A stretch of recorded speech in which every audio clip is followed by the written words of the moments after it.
نیکی مسکرانے سے لے کر اللہ کی بارگاہ میں رونے تک،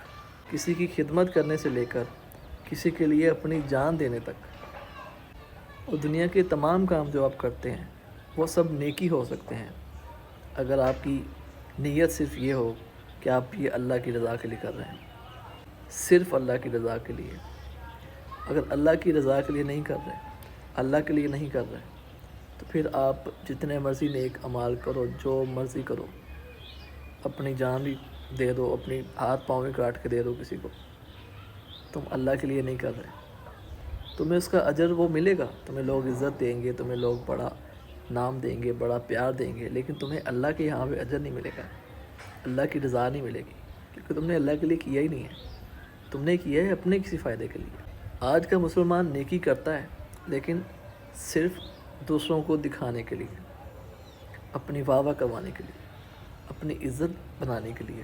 لائکس کے لیے، تعریف کے لیے، شو آف کے لیے۔ صحیح بخاری کی پہلی حدیث ہے، پہلی حدیث، کہ عمل کا دار و مدار نیت پر ہے۔ اب کسی شخص نے جہاد پر جانا ہے، ملک چھوڑ کر جانا ہے، اور اس کی نیت یہ ہے کہ یہ میں اللہ کے لیے کر رہا ہوں اور اپنی جان بھی دے رہا ہے، تو اس کو اجر ملے گا، اس کا وہ شہید کہلائے گا۔ اور اگر ایک انسان اپنا ملک چھوڑ رہا ہے اور جنگ میں جا رہا ہے، جہاد پر جا رہا ہے، لیکن اس کی نیت یہ ہے کہ اس سے اس کی تھوڑی سی عزت ہو جائے، یا اس سے اس کو تھوڑا سا مال مل جائے، یا اس کی شادی ہو جائے،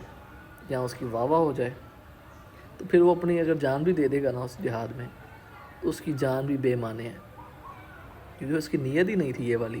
کہ میں یہ جو کچھ کر رہا ہوں اللہ کے لیے کر رہا ہوں۔ نماز، روزہ، زکوٰۃ سب کچھ ضائع، بلکہ دیکھنا سب سے بڑی چیز اپنی جان دینا ہوتی ہے۔ نماز، روزہ، زکوٰۃ سے بھی زیادہ سب سے بڑی عبادت، سب سے بڑی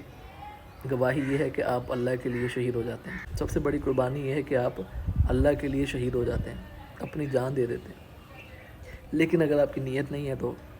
سب ضائع ہو گیا۔